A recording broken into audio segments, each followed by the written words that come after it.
takut ganggu waktu, gue akan mulai ya guys. Oke, setahu gue, UTS Mikrois itu masih tanggal 20-an ya? Kayak tanggal 24 gitu nggak sih? Iya, Kak. Iya. Oh, oke, oke. Oke deh. Jadi tuh gue sebenarnya dapet kayak semacam kisi-kisi gitu, tapi belum pasti karena ternyata masing-masing dari dosen tuh ngomongnya beda gitu loh. Jadi gue masih kurang tahu sekiranya nanti ujiannya tuh bakal kayak gimana. Tapi yang yang pasti bakalan pasti adalah nanti tipe soalnya itu dibagi jadi dua, ada PG sama ada esai. Kalau untuk esainya di tahun gue sih em, kayak ada pilihan gitu, mau pilih soal kuantitatif apa kualitatif. Nah itu sesuai sama kapabilitas kalian. Kalau gue dulu sama Pak Deden, kalau misalnya mau jawab yang kuali, itu tuh sebisa mungkin harus dijawab sekomprehensif mungkin dengan bahasa yang mudah dimengerti. Terus kalau misalnya arahan dari Bu Kenny sih, kalau misalnya kalian ngerjain soal yang kuantitatif, sebisa mungkin setelah kalian ngerjain perhitungannya, kalian ngejelasin dengan bahasa kalian yang mudah dimengerti.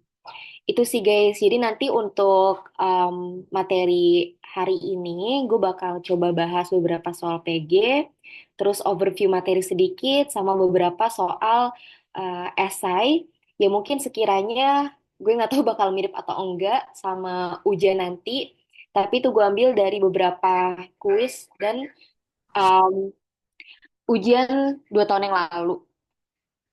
Oke deh, oh ya sebelumnya gue kenalin diri dulu, nama gue Salsa, gue angkatan 21.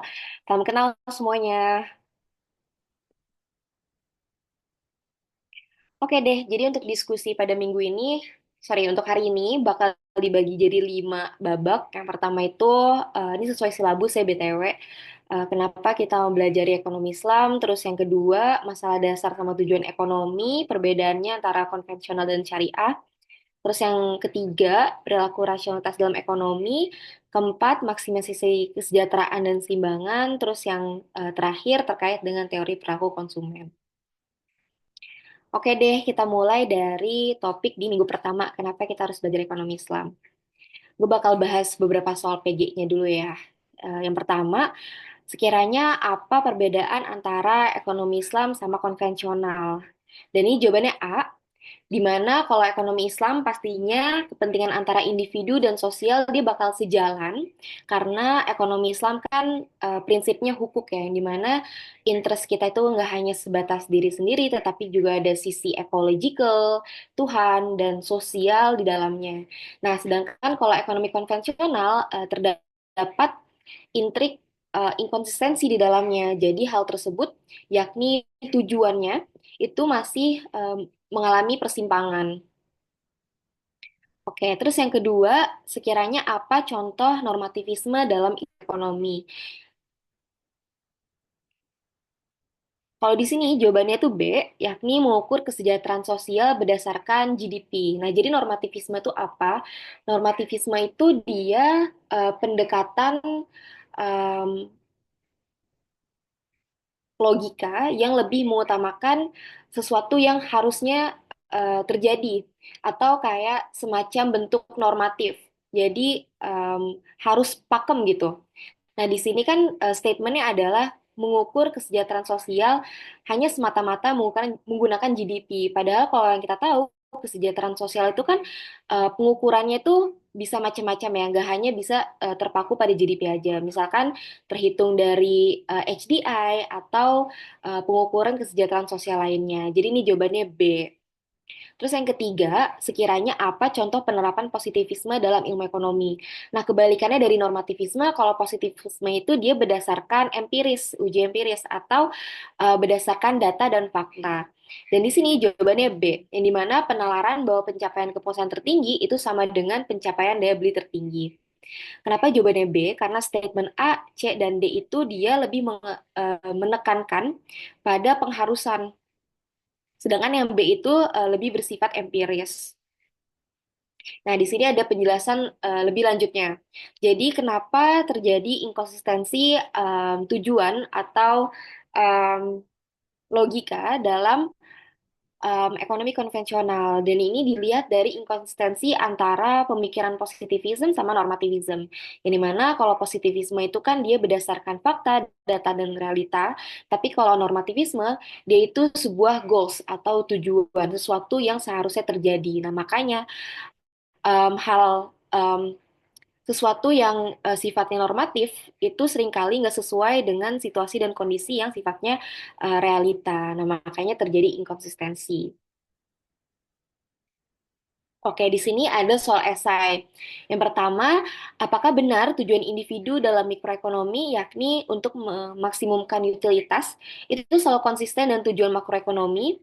Tujuan makroekonomi itu bisa dibilang kayak tenaga kerja bisa tercapai, terus habis itu sustainability goals, terus juga kesenjangan yang ketidaksenjangan.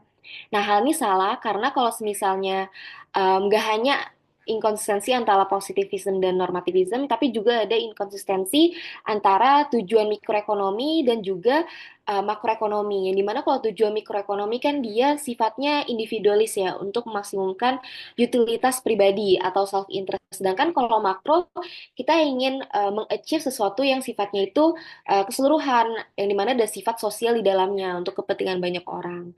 Nah, hal ini um, mengakibatkan inkonsistensi. Sedangkan kalau di ekonomi Islam, karena adanya konsep hukuk yang bukan hanya mementingkan kesejahteraan seorang pribadi aja, tetapi juga ada aspek God society dan environment, makanya tujuan kita itu masalahnya bisa konsisten. Itu sih jawabannya. Terus yang kedua, sekiranya apa keunggulan yang dimiliki oleh ekonomi Islam? Nah, kalian nanti bisa ngejabarin ketiga dari poin ini. Yang pertama itu konsistensi antara worldview dengan tujuan konsep hukuk yang kayak di sini. Terus yang kedua, orientasi ekonomi Islam yang juga membangun kesejahteraan sosial atau menata struktur sosial. Terus yang ketiga, di mana ekonomi Islam itu ngelihat goal realisasinya itu konsisten antara positif dan normatif. Oke deh, kita lanjut ke chapter berikutnya, yakni masalah dasar dan tujuan ekonomi.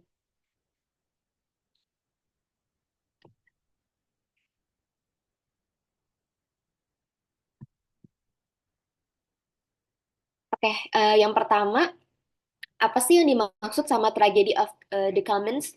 Jadi, tragedy of the commons itu kondisi di mana resources atau sumber daya bersama itu habis karena adanya pihak-pihak yang mementingkan dirinya sendiri.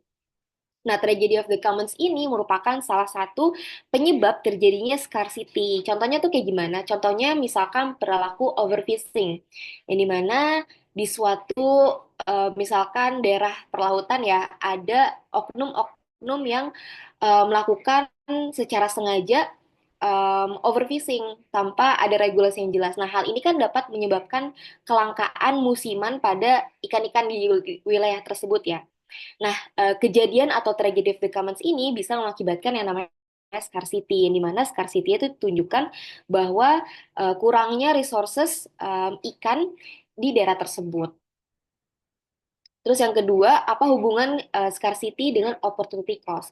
Jadi kalau misalkan dari konsep ekonomi konvensional, kita sebagai economic man, tujuan kita kan untuk memaksimumkan utilitas ya, karena kita punya unlimited wants.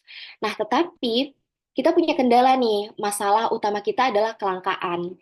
Tetapi kita karena diberkahi sebagai manusia yang rasional, yang punya logika, kita harus bisa trade off atau menentukan pilihan. Nah, disinilah em, hubungan antara scarcity sama opportunity cost, ini mana dengan opportunity cost yang dilakukan dengan cost and benefit analysis, kita bisa sekiranya tahu bagaimana mencari pemanfaatan terbaik dari sejumlah sumber daya yang langka atau terbatas. Yang ketiga, apa yang paling tepat dalam penyikapan kelangkaan menurut agama Islam? Nah, jadi kalau menurut agama Islam sendiri, kelangkaan atau keterbatasan sumber daya, dia itu punya dua aspek, yakni real dan psikologis. Emang benar, Kelangkaan itu kalau berdasarkan Islam nggak ada ya, tapi dia sifatnya relatif karena pemetaan sumber daya itu di seluruh tempat sifatnya relatif. Ada di suatu daerah yang dia memiliki komoditas tertentu dan lebih banyak, sedangkan di daerah lain lebih sedikit. Nah, itu yang menyebabkan kelangkaan sifatnya relatif, tetapi juga real, dia nyata. Nah, kalau di psikologis ini maksudnya apa? Jadi kelangkaan itu juga relatif dalam sisi psikologis. Misalkan gue ngerasa kalau eh, yang gue punya tuh kurang, tetapi bisa jadi orang yang lebih worse off dibandingkan dengan gue, atau dia punya low economic status yang lebih rendah, merasa kalau apa yang gue punya itu udah cukup bagi dia. Nah, hal ini mengakibatkan kelangkaan itu sifatnya relatif dalam sisi psikologis. Oke, overview sedikit sekiranya apa perbedaan kelangkaan, definisi kelangkaan dari perspektif konvensional dan Islam. Jadi kalau konvensional, scarcity itu merupakan permasalahan utama yang akhirnya mendorong perilaku economic agents untuk menentukan pilihan, yakni melakukan trade-off untuk memunculkan opportunity cost yang nanti tujuannya untuk memaksimalkan utilitas. Ini bisa dilihat di sini, yang dimana manusia itu dia punya unlimited wants atau keinginan yang tidak terbatas, tetapi dihadapi oleh kenyataan yakni kelangkaan masalah primer bagi economic agent. Nah, oleh karena ini, manusia harus memiliki skill rasionalitas untuk melakukan cost and benefit analysis untuk memaksimumkan utilitasnya dan mendapatkan pilihan yang terbaik. Sedangkan kalau di ekonomi Islam, kelangkaan itu sifatnya relatif dan menjadi masalah sekunder karena kita itu hanya ibaratnya kelangkaan itu hanya ada di aspek mikro yang di mana kelangkaan itu hanya didefinisikan em, sesuai dengan diri atau pribadi kita masing-masing. Yang tadi gue bilang dia itu sifatnya relatif. Sedangkan kalau dalam aspek makro, sebenarnya sumber daya itu sangatlah melimpah dan juga cukup gitu. Oke, bagaimana konsep dan cara merealisasikan kesejahteraan dalam perspektif ekonomi konvensional dan Islam? Jadi yang pasti perbedaan antara konvensional dengan syariah, sorry Islam, kalau konvensional itu dia hanya berdimensi dunia. Nah, tapi kalau di Islam kan kesejahteraan itu dia sifatnya nggak hanya dunia ya, tetapi juga akhirat atau falah.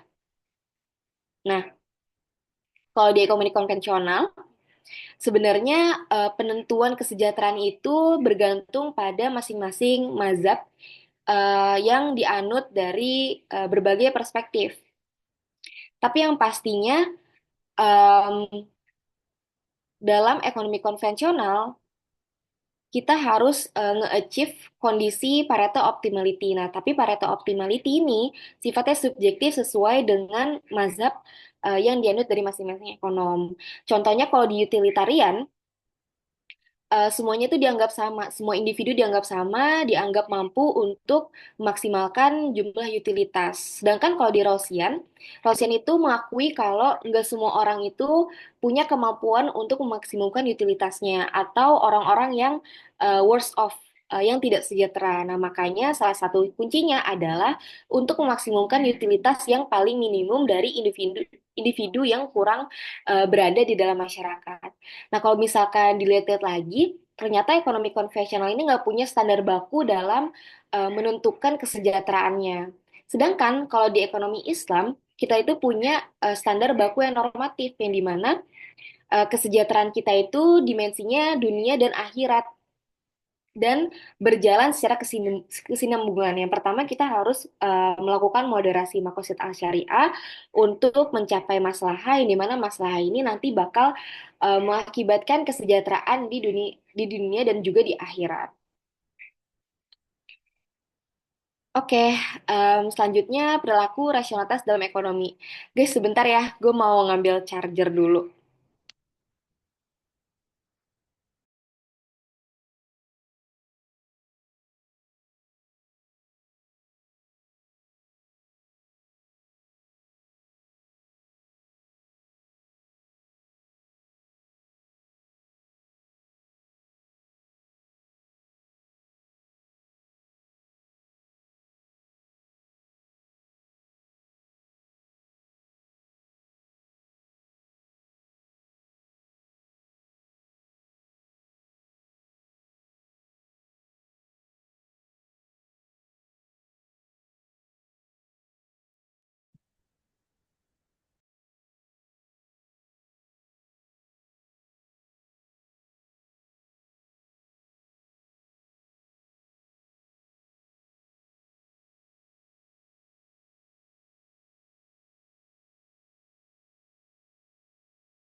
Oke, terus lanjut ke chapter ketiga. Sebelum gue mulai, ada yang punya pertanyaan nggak?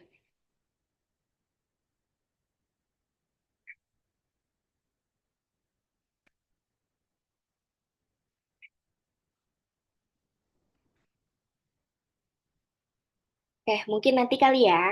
Gue bakal lanjut dulu. Chapter yang ketiga terkait dengan perilaku rasionalitas dalam ekonomi. Oke, salah satu aksioma rasionalitas dalam ekonomi yakni transitivitas atau kesinambungan. Yang berarti, ini jawabannya A. Jadi, transitivitas itu artinya kesinambungan. Antara pilihan satu dengan pilihan yang lain, dengan pilihan yang ketiga, itu harus nyambung atau harus ulur secara, sorry, runut secara logika. Jadi semisalnya gue lebih suka pizza dibandingkan burger. Terus gue lebih suka burger dibandingkan sushi. Nah, maka ketika dikasih opsi antara pizza dengan sushi, gue harus lebih menyukai pizza dibandingkan sushi. Nah, itu yang disebut dengan transitivitas atau kesinambungan yang urut gitu. Sedangkan kalau yang di opsi B dan C, yang di mana pelaku ekonomi, yakni agents of economic yang lebih menyukai alternatif insentif yang lebih tinggi, terus mencari keuntungan yang lebih besar, itu lebih mengarah kepada non-satiation atau more is better than less gitu. Salah satu indikator dari preference yang non-satiation. Jadi kalau misalnya nomor dua, apa yang dimaksud aksioma non-satiation dalam teori ekonomi, pasti jawabannya B, yang di mana manusia sebagai agen ekonomi, dia nggak pernah merasa cukup dan selalu ingin lebih. Terus yang ketiga, ini Rashid BTW ya. Rashid menjadi parameter rasionalitas dalam ekonomi Islam. Sekiranya apa yang ngebedain konsep Rashid dengan rasionalitas ekonomi konvensional? Nah, jawabannya itu pastinya B, karena Rashid nggak hanya mempertimbangkan kepentingan pribadi, tetapi juga ada aspek sosial atau society dalam keputusan ekonomi. Sedangkan kalau rasionalitas ekonomi konvensional, tujuannya kan satu, yakni untuk memaksimumkan eh, utilitas diri pribadi. Oke, sedikit overview materi ketiga yakni terkait dengan konsep rasionalitas. Jadi kalau semisalnya ditanya rasionalitas itu apa, rasionalitas itu bisa dibilang sebuah logika atau nalar manusia. Nah, rasionalitas itu merupakan backbone dalam pemikiran ekonomi. Ini mana rasionalitas ekonomi yakni pertimbangan yang logis untuk mengalokasikan sumber daya yang dapat meningkatkan hasil terbaik.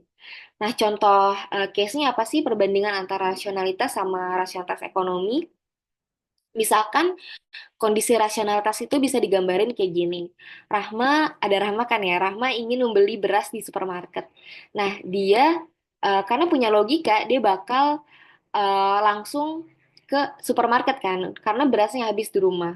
Tapi dia tidak melakukan pertimbangan sekiranya mana pilihan yang memberikan kepuasan atau utilitas yang paling baik. Belum ada pertimbangan trade-off di dalam keputusannya. Nah, disinilah yang dinamakan rasionalitas ekonomi, yang dimana Rahma sadar kalau dia itu punya berbagai pilihan untuk memaksimumkan utilitasnya. Jadi sebelum dia decide mau beli beras ke supermarket, dia ngejabarin beberapa opsi nih. Contohnya, kira-kira di e-commerce ada harga yang lebih murah nggak ya? Terus kalau semisalnya dia ke supermarket ini ada diskon nggak ya? Apakah ada promo kartu kredit atau diskon keanggotaan yang bisa dimanfaatkan? Nah, jadi bedanya yang pastinya kalau di rasionalitas ekonomi ada semacam alternatif yang dimana nanti agen ekonomi melakukan trade-off antara kenyamanan, harga, dan waktu yang diperlukan. Nah, ini yang tadi gue mention terkait dengan transitivitas dan non-situation, itu maksud masuknya ke rational set of preference. Yang dimana kalau dalam asumsi rasionalitas, rasionalitas itu dibagi atau diterjemahkan ke dalam, bukan terbagi, tapi diterjemahkan dalam 4 rational set of preference. Yang dimana yang pertama ada transitivitas atau kesinambungan, terus yang kedua ada kelengkapan. Jadi em, agen ekonomi sebelum dia melakukan pilihan, dia harus ngebandingin atau melakukan trade-off, sorry, melakukan cost and benefit analysis dari pilihan yang dia milikin. Setelah itu dia baru bisa memilih dengan asumsi dia dapat pilihan yang paling terbaik.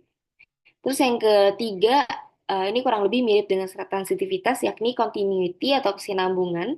Jadi segala sesuatu yang menyerupai atau mendekati pilihan dengan kepuasan lebih tinggi, itu yang bakal dipilih dibandingkan dengan opsi yang lain. Terus yang keempat, non-satiation atau more is better than less, yang dimana manusia itu diasumsikan nggak pernah puas. Oke, nah di sini ada konsep Islamic Man. Jadi kalau misalnya di ekonomi konvensional agennya adalah economic man, kalau di ekonomi Islam agennya adalah Islamic man. Nah, seorang Islamic man dia tuh harus rasyid. Ini mana dalam mempertimbangkan pilihan, dia nggak hanya mementingkan self interestnya semata-mata aja, tetapi juga social interest untuk mengambil keputusan yang sesuai dengan aturan syariah. Nah, di sini kita juga memaknai atau menerima aksioma atau set of preference dari keempat set of preference yang udah tadi gue sebutin, yang dimana dalamnya itu ada transitivity, completeness, continuity, terus more is better than less. Tetapi ada juga nih beberapa tambahan yang mendefinisikan aksioma rasionalitas Islami seorang Islamic man, yang dimana pilihan harus halal. Terus yang kedua kita harus bisa melakukan scale of priority yang dibagi dari tiga, yakni darurat, hajiat, dan tasiniat.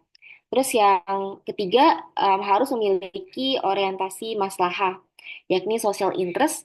Terus yang terakhir pendapatan yang lebih tinggi dan maslahat yang juga lebih tinggi. Nah, jadi sebenarnya keempat aksioma tambahan ini nantinya bakal masuk ke teori berikutnya atau chapter berikutnya tentang teori konsumsi Islami.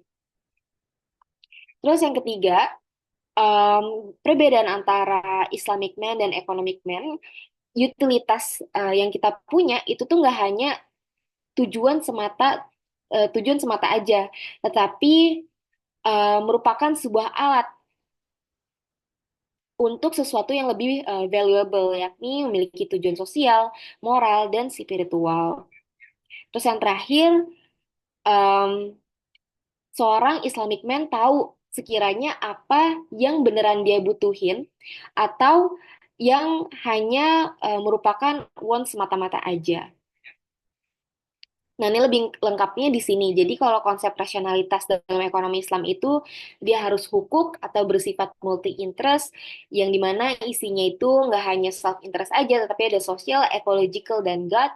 Terus yang kedua, utilitas dianggap sebagai sebuah sarana, bukan hanya semata-mata tujuan, yang dimana tujuan kita atau sesuatu yang kita anggap paling prominent itu adalah falah, yakni kesejahteraan bagi dunia dan akhirat. Terus seorang um, Islamic man yang rasional juga harus bisa sekiranya memetakan needs dan wants-nya, yang dimana kita harus tahu mana yang kita beneran kita butuhkan atau dalam kondisi daruriyat. Terus di sini preferensi kita itu dibentuk oleh perspektif Islam, yang dimana di sini saling berkaitan, yang dimana paling utamanya adalah hubungan kita dengan Tuhan, yakni makrifatullah. Terus preferensi kita juga dibentuk oleh keluarga, lingkungan dan norma, terus juga oleh hukum syariat atau usul fikih, yang nanti semua ketiga hal ini akan mempengaruhi preferensi kita dalam rasionalitas. Oke, lanjut ke contoh pembahasan soal esai. Jadi yang pertama, sebenarnya manusia itu kenyataannya selalu rasional nggak sih? Dan apabila memang dapat bertindak nggak rasional, kenapa hal tersebut bisa terjadi? Pada kenyataannya kan pilihan kita itu nggak selalu rasional ya, karena manusia itu punya emosi dan ya punya emosi, sehingga pilihan yang kita buat itu nggak hanya semata-mata cost and benefit analysis aja, tetapi kita juga punya emosi di dalamnya atau punya kedekatan tertentu yang nggak bisa dinilai secara kuantitatif. Nah, sedangkan dalam tataran praktis itu sulit untuk ngetes melakukan uji rasionalitas individu karena sifatnya yang tadi emosional terus subjektif dan sulit untuk diukur. Ada empat reason. Yang pertama, rasionalitas itu inkonsistensi sepanjang waktu. Yang dimana kita sebagai manusia yang diinfluenskan oleh banyak hal, preferensi kita kan sering berubah sepanjang waktu ya, sehingga keputusan yang kita buat di suatu titik itu mungkin bakal bertentangan dengan keputusan yang mungkin akan terjadi di masa depan. Terus yang kedua, incomplete preference, yang dimana seorang nggak punya preferensi yang jelas atau konsisten dalam memilih antar dua atau lebih pilihan.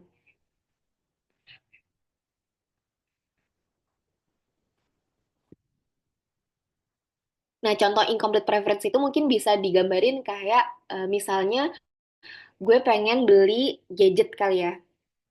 Terus gue dikasih tiga opsi tempat. Nah, karena manusia itu pada nyatanya kita nggak akan selama-lamanya punya complete information gitu. Pasti ada informasi asimetris. Karena dengan informasi asimetris atau knowledge yang mungkin belum gue dapetin, gue bisa aja memilih untuk membeli gadget di suatu tempat yang ternyata utilitas gue tuh ternyata nggak terpenuhi di sana. Misalkan ada opsi tempat yang lebih murah, tetapi karena informasi asimetris tersebut, gue nggak bisa milih tempat tersebut.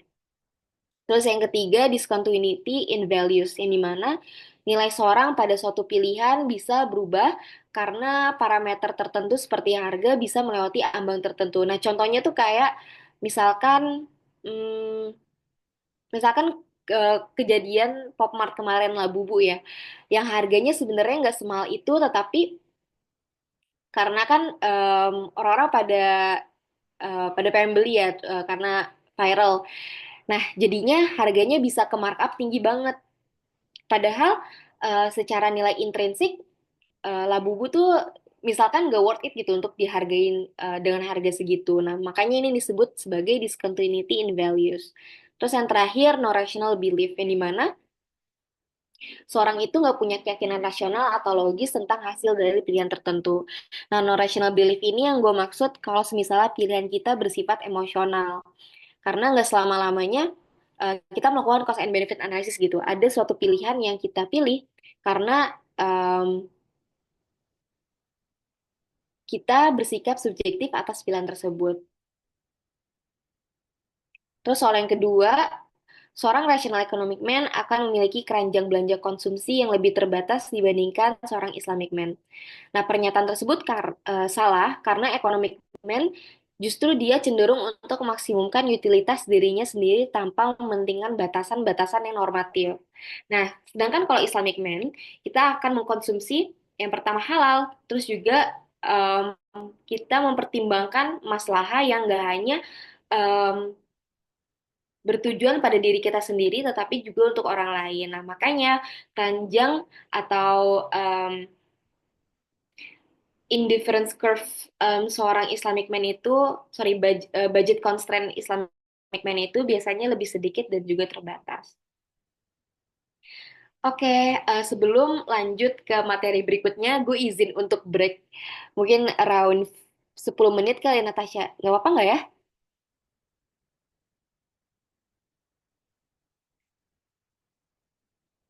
Boleh, Kak. Oke. BTW gue tuh lagi nggak puasa ya, jadi gue izin minum ya guys. Sumpah ternyata seret banget.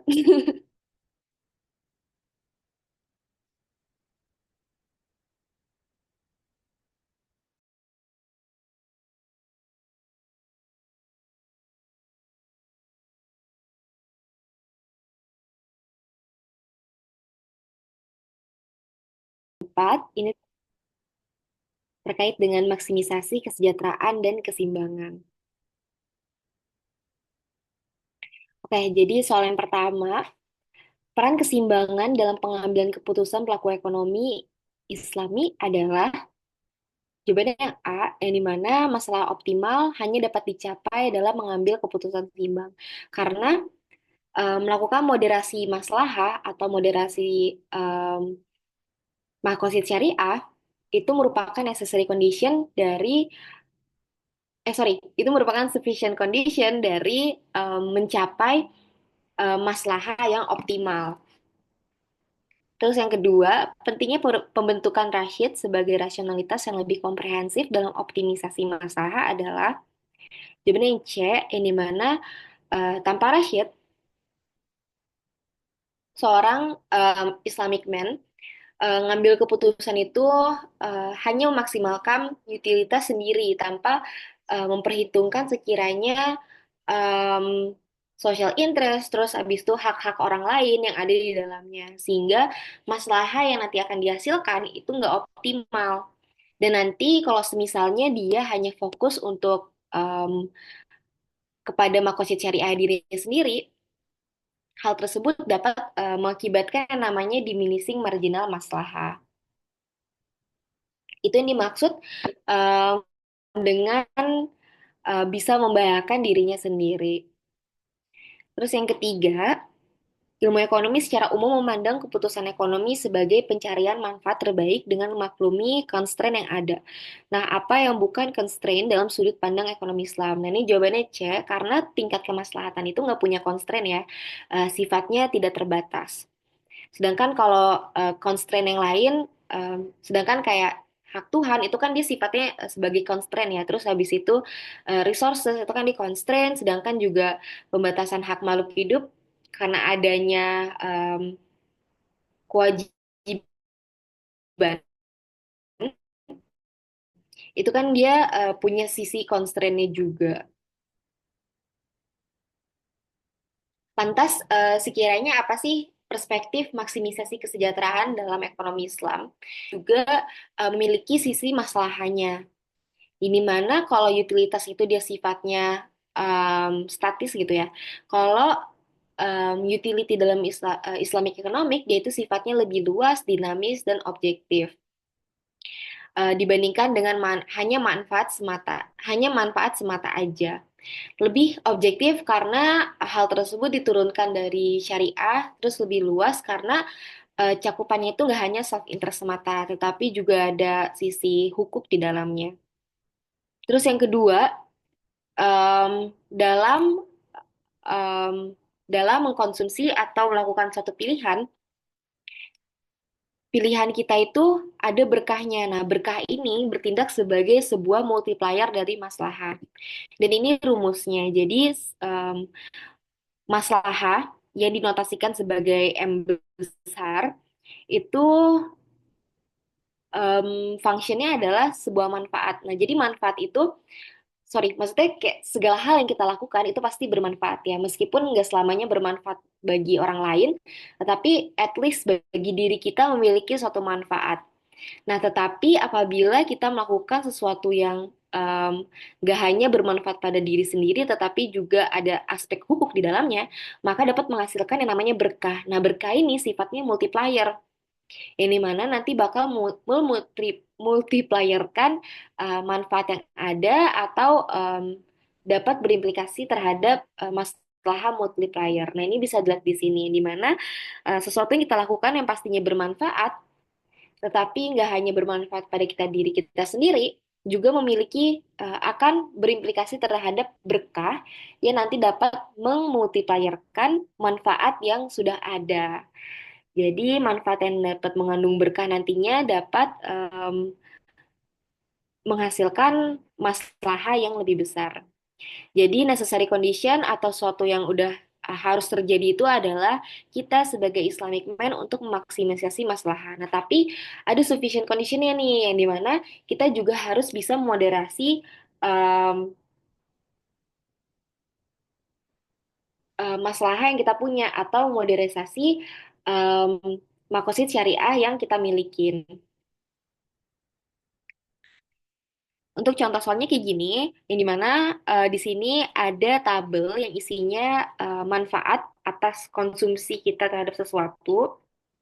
Tapi di sini juga di stated kalau berkahnya itu nilainya 1,5. Nah, untuk mengerjakan soal kayak gini kita harus refer back dengan rumus yang ada di sini ya, yang dimana manfaat atas konsumsi akan kita pangkatkan dengan satu ditambah dengan berkah. Jadi semisalnya manfaatnya ini 7,5 nih, berarti nanti 7,5 dipangkatkan dengan satu ditambah berkah yang ada yakni 1,5. Nanti perhitungannya bakal seperti ini, yang nanti kita akan hitung marginalnya. Marginal kan selisih kan? Nah, berarti kita cari sekiranya mana yang em, masalah yang kita punya itu mengalami diminishing. Jadi di soal nomor duanya itu gini, sekiranya pada frekuensi kegiatan berapakah terjadi diminishing marginal masalah. Nah, gimana cara cari tahunya? Yakni kita harus tahu titik di mana titik optimal masalahnya itu tercapai, atau salah, salah, titik di mana masalah kita mengalami diminishing. Jadi di sini kan peaknya 705 ya. Terus mengalami diminishing di frekuensi ke-6 yang dimana nilainya turun menjadi 646. Nah, disinilah titik terjadinya diminishing marginal masalah. Terus nomor 3, gambarkan dalam kurva hubungan masalah, manfaat, dan berkah. Nanti bisa diikutin aja kayak gini, yang dimana masalah itu kan sama dengan manfaat, terus dengan adanya berkah, nanti manfaat yang kita punya bakal naik ke atas gitu. Terus untuk soal nomor 4, apakah diminishing marginal masalah itu ada dan sesuai dengan syariah dan apakah itu dibenarkan? Iya, jawabannya benar, akan ada karena pada titik tertentu di mana kita tidak bisa moderasi masalah yang kita punya, ya nantinya bakal terjadi yakni diminishing marginal masalah. Nah, contohnya tuh apa? Contohnya misalkan Umar dia instead di bulan Ramadan ini melakukan sesuatu yang produktif, dia hanya berdiam diri di masjid tanpa melakukan kegiatan lain. Nah, hal itu kan juga bakal merugikan dirinya sendiri kan. Hal inilah yang disebut kondisi di mana diminishing marginal masalah itu terjadi. Oke, gue bakal lanjut ke materi terakhir yakni di bab 4, di bab 5 dan 6 tentang teori perilaku konsumen. Sebelum gue move forward, ada yang mau nanya nggak?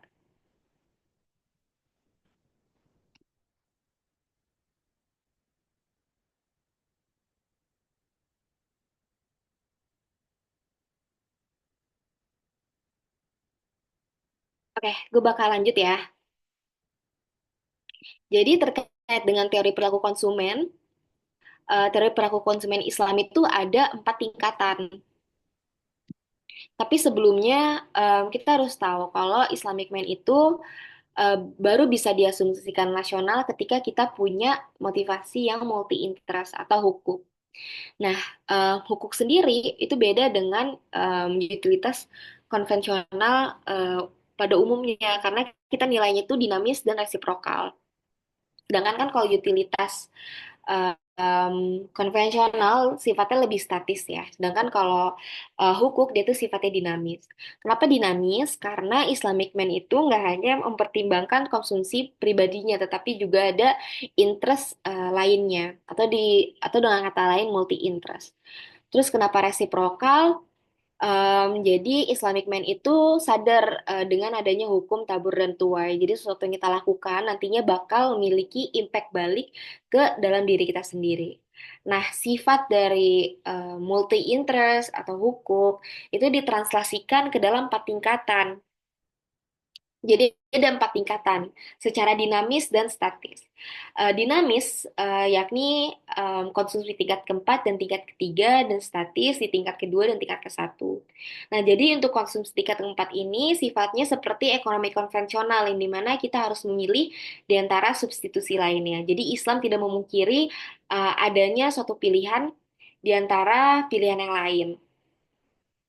Terus untuk tingkat yang ketiga, ada poin-poin tambahan yang melengkapi dari level keempat, yakni adanya aspek scale of priority konsumsi, yakni daruriyat, hajiyat, dan tasiniyat. Terus untuk tingkatan yang kedua, yakni Islamic man tuh harus sadar kalau kita itu uh, konsumsi kita itu nggak hanya semata-mata konsumsi di saat ini, tapi ada juga konsumsi di masa depan. Terus untuk tingkat ke satu, yakni untuk konsumsi atas belanja kebutuhan duniawi dan belanja karena Allah.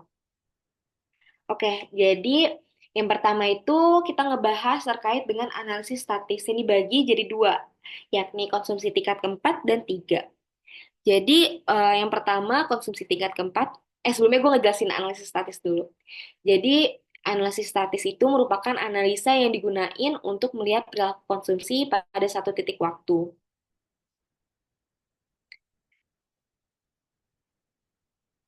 Jadi oke, jadi untuk konsumsi tingkat keempat sendiri ini sama dengan asumsi ekonomi konvensional yang dimana ada set of preference dalam indifference curve kita yang dimana harus achieve sensitivitas, terus habis itu harus ada kelengkapan, terus harus bersinambung atau kesinambungan dan manusia diasumsikan non satiation atau nggak pernah puas.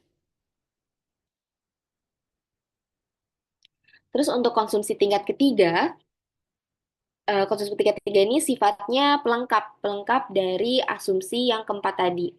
Jadi konsumsi Islami dia ngakuin kalau um, Islamic Economic Man itu juga menganut set of preference sebelumnya, tapi ada hal yang perlu ditambahin. Yang pertama, pilihan yang kita harus pilih itu dia harus halal.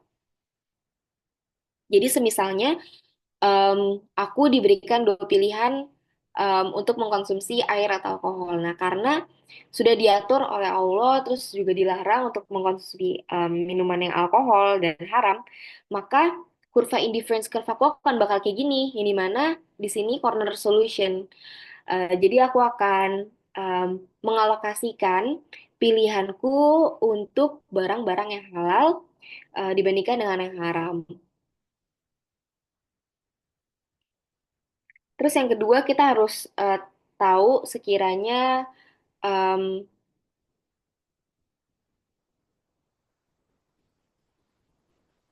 scale of priority dari barang yang kita konsumsi yang ditranslasikan dari daruriyat, hajiat, dan tahsiniyat. Jadi di sini di kurva ini barang yaitu diasumsikan tahsiniyat atau barang tersier. Terus untuk aksis X-nya daruriyat atau barang yang sifatnya urgent. Misalkan kasusnya gini, gue lagi mau UTS. Terus Y itu diibaratkan dengan waktu yang gue spend untuk scrolling social media. Sedangkan X itu mengibaratkan diri gue sendiri untuk belajar dengan melihat um, link asistensi kelas. Nah, sebagai seorang Islamic man, maka gue akan memilih sesuatu yang urgent dulu kan, yang dimana urgentnya itu gue mau UTS nih.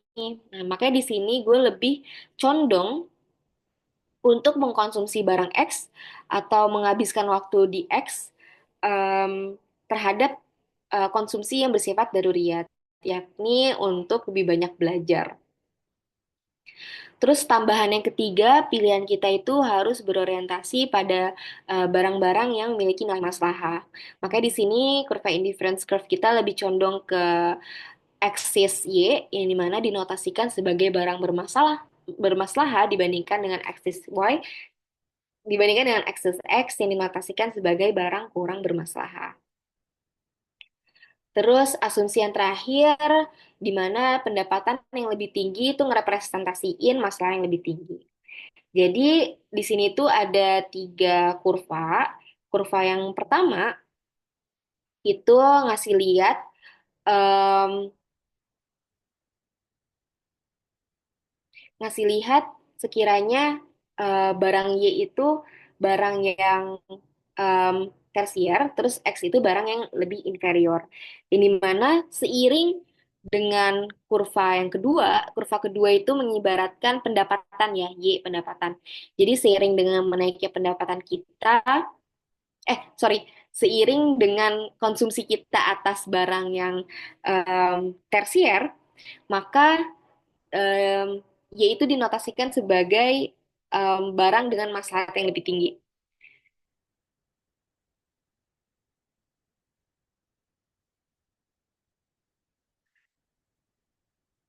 Sorry banget. Gue agak kagok. Jadi yang kurva di sini itu mengindikasikan masalah. Jadi semakin kita mengkonsumsi barang Y atau barang yang memiliki masalah, maka masalah akan semakin tinggi. Nah, ini itu merupakan hasil turunan dari pendapatan. Jadi itu dinotasikan sebagai pendapatan. Semakin tinggi income kita, maka semakin tinggi juga kemampuan kita untuk membeli barang Y. Barang Y itu maksudnya barang yang tersier. Nah, hal ini juga mengindikasikan bahwa maslahat kita akan naik seiring dengan peningkatan income kita. Oke, di gue tuh lagi azan. Gue coba berhenti sebentar ya.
Oke, jadi kalau misalkan gue recall lagi, di sini pendapatan yang lebih tinggi bisa ngerepresentasiin masalah yang lebih tinggi. Kenapa bisa kayak gitu? Karena pendapatan yang lebih tinggi itu ngeindikasiin kalau kita bisa lebih capable untuk mengkonsumsi barang yang sifatnya lebih tersier, bukan barang yang inferior.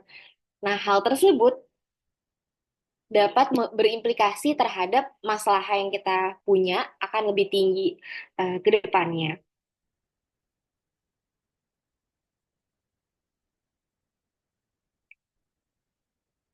Kalau bisa disimpulin terkait dengan konsumsi tingkat 3, bisa lihat dari sini, yang dimana Y sama X itu yaitu barang yang sifatnya lebih apa ya, lebih bukan tersier sih, tapi lebih baik dibandingkan barang X.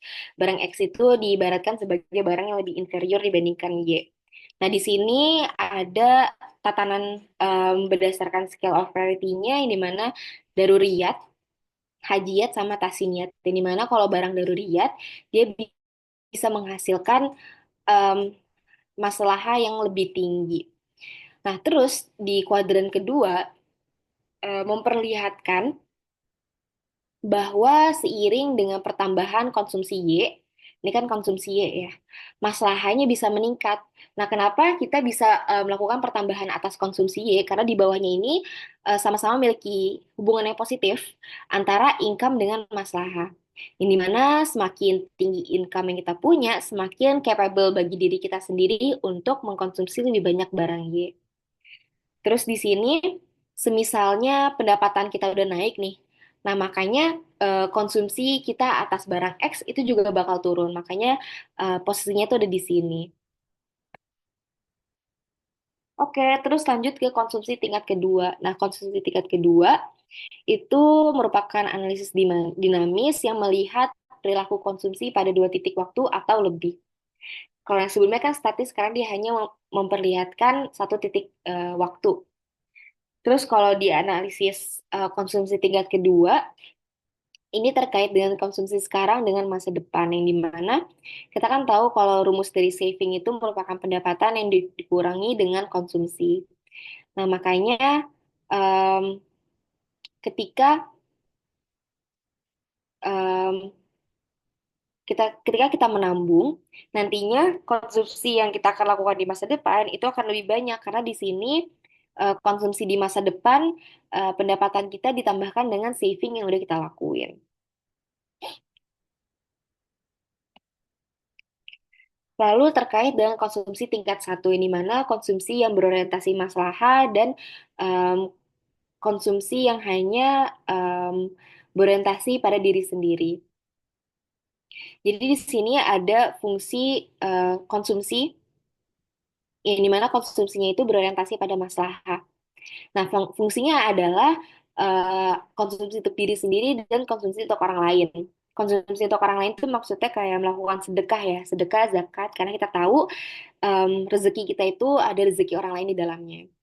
Jadi sebenarnya keduanya tuh punya penambahan nilai maslahah. Tetapi faktor-faktor yang mempengaruhinya yang bisa em, berbeda.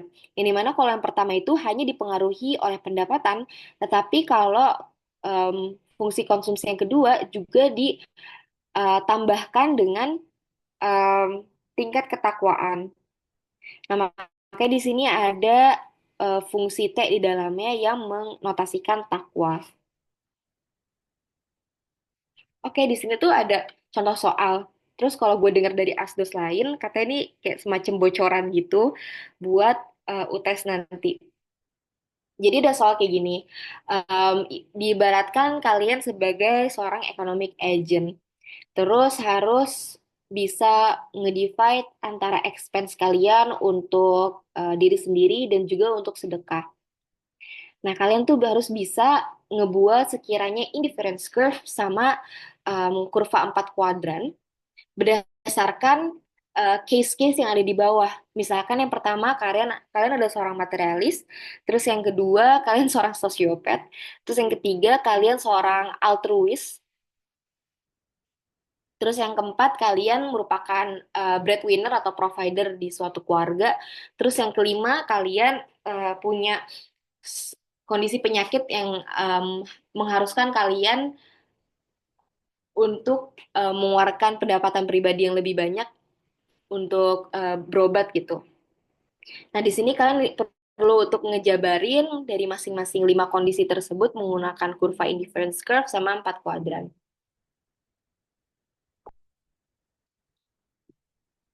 Oke, jadi yang pertama, asumsinya X itu menotasikan personal expense ya, atau konsumsi pribadi. Terus Y itu misalkan charity yang memiliki masalah lebih banyak. Di case pertama, kalian adalah seorang materialis. Nah, sebenarnya kalau seorang materialis itu bukan berarti kalian hanya apa ya mengkonsumsi eh, mengkonsumsi em, personal expense aja gitu, tapi kalian juga melakukan konsumsi terhadap sedekah meskipun nilainya lebih sedikit. Nah, makanya di sini kalian lebih cenderung condong ke bagian axis X yakni personal expense. Nah, turunannya itu gimana? Turunannya bakal seperti ini, yang dimana model kuadrannya itu di kuadran pertamanya indifference curve-nya itu lebih condong ke X. Terus hubungan antara masalahnya tetap positif, terus income-nya lebih juga positif, terus hubungannya dengan barang X itu positif. Oke, jadi sebenarnya masalahnya juga bakal tetap meningkat karena kan di sini kalian ngelakuin expense-nya ke sedekah juga ya meskipun nilainya lebih sedikit. Terus kondisi yang kedua kalian merupakan sosiopat yang dimana merupakan antisosial, terus secara ekstrim ingin mengoptimalkan self interestnya dibandingkan dengan social interest. Jadi bisa dibilang dia sama sekali nggak mau ngelakuin sedekah. Nah, di sini kurva indifference curve-nya, pilihan antara melakukan personal expense dibandingkan dengan charity, dia bakal memaksimumkan kurvanya kepada personal expense ya. Nah, makanya di sini bentuknya corner solution. Nah, tetapi em, di apa ya hubungannya dengan model 4 kuadran, dia itu masalahnya makanya bentuknya kayak gini karena dia lebih condong atau cenderung untuk em, melakukan em, memaksimumkan utilitas pribadinya aja. Terus yang case ketiga seorang perfect altruist. Nah, itu kebalikannya dengan case yang kedua. Kalau perfect altruist kan kita sebisa mungkin berkontribusi kepada masyarakat ya. Nah, makanya dominannya kita melakukan charity. Nah, makanya corner solution itu ada di axis Y. Nah, di sini, BTW di sini gue kurang. Harusnya di sini ada ada ada indifference curve-nya bentuknya gini ya. Di sini kalau dilihat hubungan antara masalahnya itu dia lebih lebih steeper atau lebih kaku karena masalah yang kita dapatkan lebih tinggi ya. Terus yang keempat, semisalnya kita adalah um, seorang breadwinner yang harus nge-provide large family. Nah, di sini kalian bisa bikin asumsi, mungkin yang pertama, keluarganya merupakan ekonomi menengah ke bawah. Terus spending keluarga masuk ke dalam personal expense. Jadi personal expense itu di dalamnya ada spending keluarga. Terus yang ketiga, rela berkorban untuk keluarga dan sayang keluarga. Terus yang keempat, dia mau spend uang dan charity.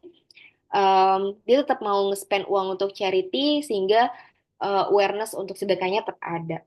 Nah, di sini kalian bisa buat yang dimana lebih di mana konsumen itu lebih konsumennya itu lebih prefer untuk personal expense karena kan personal expense di dalamnya ada spending ya, tetapi tetap melakukan charity. Jadi di sini kurvanya lebih condong ke X aja.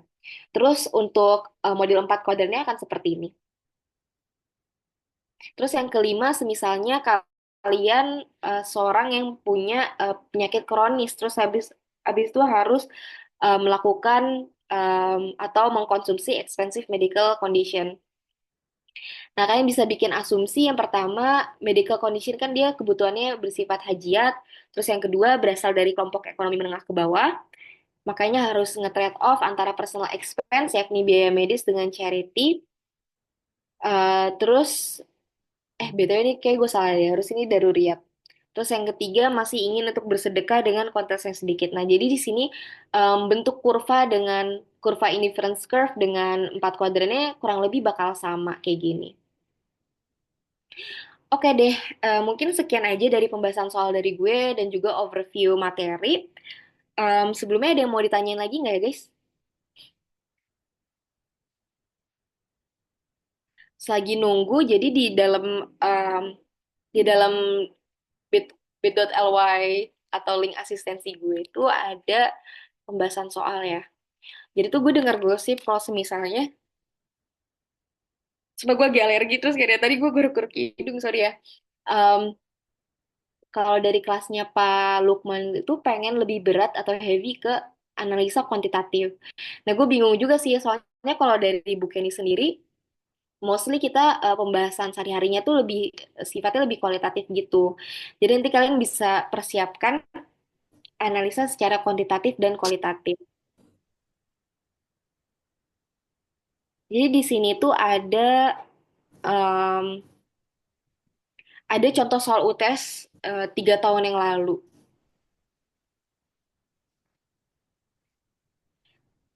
Di sini tuh ada soal benar dan salah, terus juga ada soal hitung-hitungannya di sini. Nah, kalian mungkin bisa prefer atau coba cari tahu lewat link ini ya. Oke deh, ada yang mau ditanyain Kak guys?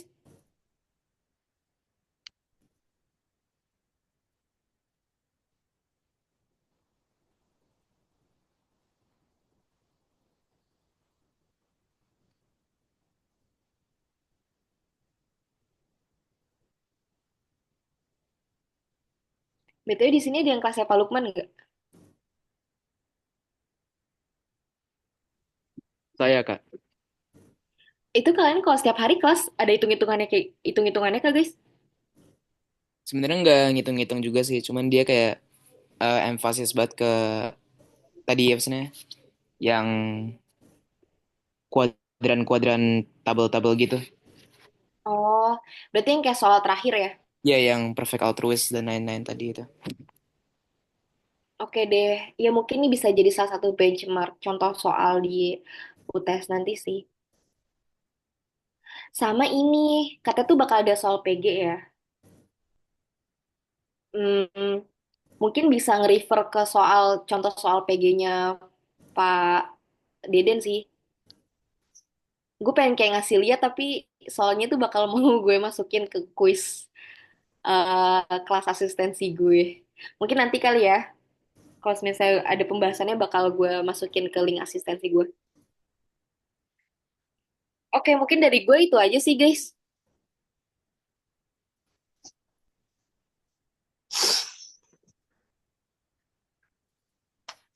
Oke, jadi kalau di soal-soal tahun lalu itu nggak ada PG sih setahu gue.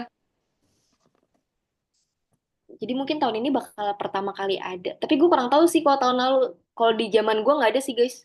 Di zaman gue tuh sifat soalnya tuh kayak misalkan ada kayak statement gitu. Nah kalian harus kayak milih statement itu tuh benar atau salah. Terus kayak kalian tinggal ngejelasin gitu alasan kenapa benar, terus alasan kenapa salah. Kurang lebih ya kayak gini sih. Nih kayak soal ini gitu. Cuman terkait dengan PG, kayaknya nanti bakal gue masukin ke link asistensi gue, tapi gue nunggu anak kelas gue ngerjain kuis ya guys.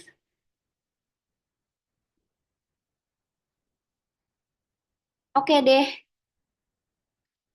Anastasia ada di sini nggak? Perlu diudahin kah? Boleh Kak kalau udah cukup.